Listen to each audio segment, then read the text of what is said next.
Hi, I'm Philip Shepherd, housebound in the coronavirus. And there's a phrase that keeps running through my head, a phrase from Shakespeare. Lay not that flattering unction to thy soul. And it occurs in a scene between Hamlet and his mother, Gertrude. And basically what Hamlet is saying to his mother is, stop telling yourself these flattering stories, face reality.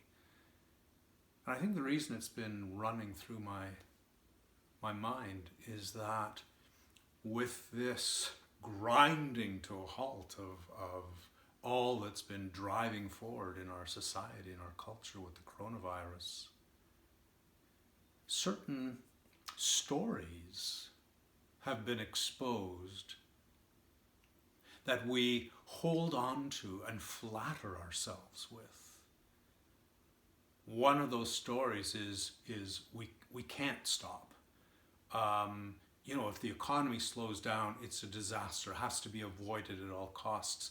There's an underlying sort of theme that we cling to, which is that the more we consume and consume, the faster we can turn the earth's resources into garbage, the better the economy. And when the economy is strong, everything's good. And we are just seeing, A, that things can stop. And so we're getting a taste of how that feels. And B,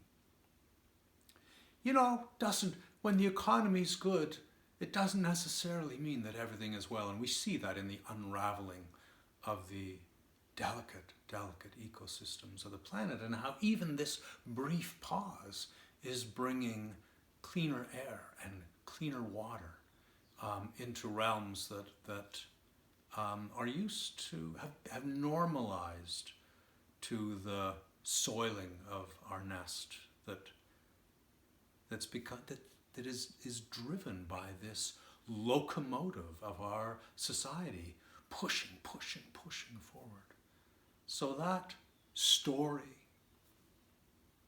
which is so flattering to us as doers, as the dominant force on this planet, as the creators of our own future, all of those stories leave us disconnected from our larger truth, from our larger reality. So lay not that flattering unction to thy soul.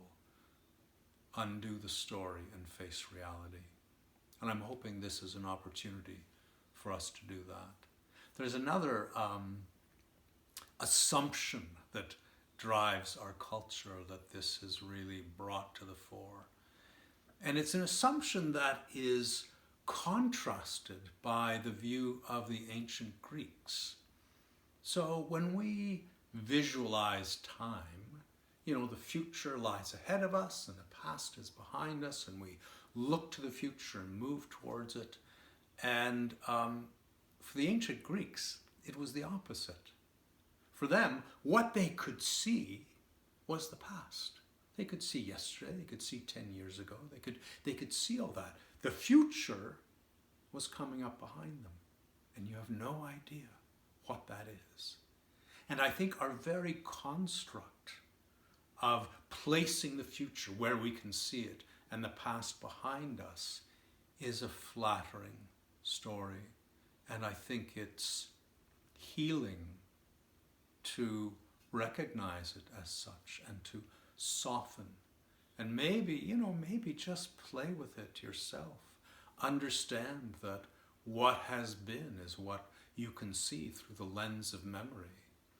And tomorrow, next week, who knows? It's coming up behind you. And can you make peace with that in your heart? Can you feel that more accurate landscape of time? And within that, find your groundedness. Find your peace of heart. Find your calm. That's it for now. Stay healthy.